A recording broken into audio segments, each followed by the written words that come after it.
My name is Clare Ann Irwin. I'm a 29-year-old full-time funeral director and embalmer here in Galway City. I work in our family-run funeral business, Irwin's Funeral Home, located just off Eyre Square. So we celebrated 190 years in business this year. I'm the 5th generation of the funeral business and I'm the first ever female to work in the funeral business. My job is broken into two sectors. I'm a funeral director and I'm an embalmer. So from a funeral director perspective, I suppose our day would start, or a funeral would start with getting the initial phone call from a family member informing you that their loved one has passed away.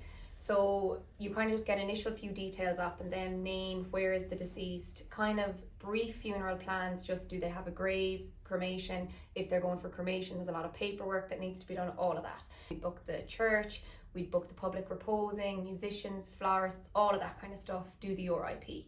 That's kind of the first day of a funeral. Now, a lot of families might want their loved one back that evening. So in the meantime, we'd have to embalm and dress and coffin this person.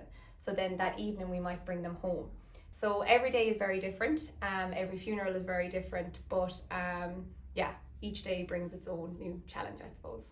I think a big challenge when it comes to the funeral industry is the emotional side and the emotional burden that funeral directors themselves take on. And I think the stereotypical image of a funeral director is someone that's very cold and very emotionless, but behind it all, I think it's often forgotten we're normal people, we've normal emotions.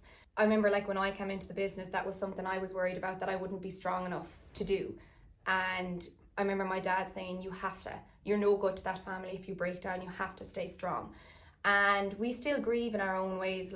Unfortunately, Galway is quite small. There's been a lot of funerals. We've done our own family members' funerals, friends' funerals, friends' mothers, fathers, and we do grieve in our own way. And I think we try and stay strong for the family throughout the days of the funeral, but you do take a lot of it home. I suppose it's like any job, you have to be professional. And in order for us to carry out our job to the best of our ability, there's no time to break down. You have to stay strong, you have to stay in control, and you have to stay focused on the job at hand. So I do think huge leaps and bounds have been made within the funeral industry in relation to welcoming women in and accepting women in. You still get, I think, in any male-dominated industry, women will always be confronted with them types of challenges and little comments, and they don't see you for your qualifications, they don't see you for your experience, they firstly see you for your gender, and that can be a bit disheartening. And I have gotten comments in the past, even like grave diggers making a comment being like, oh, don't break a nail and stuff, or just little things like that. And it's just I know if it was my brother here, they would never say that, but you just kind of have to, sometimes I say you nearly have to use it as fuel to prove them wrong. Now it is time to meet Rose Everton Lane, number 9. This year's Galway Rose is 26-year-old Clare Ann Irwin, who's been getting a lot of attention in the papers. You may have seen her because her profession is an undertaker. How do you know if an undertaker has caught a cold?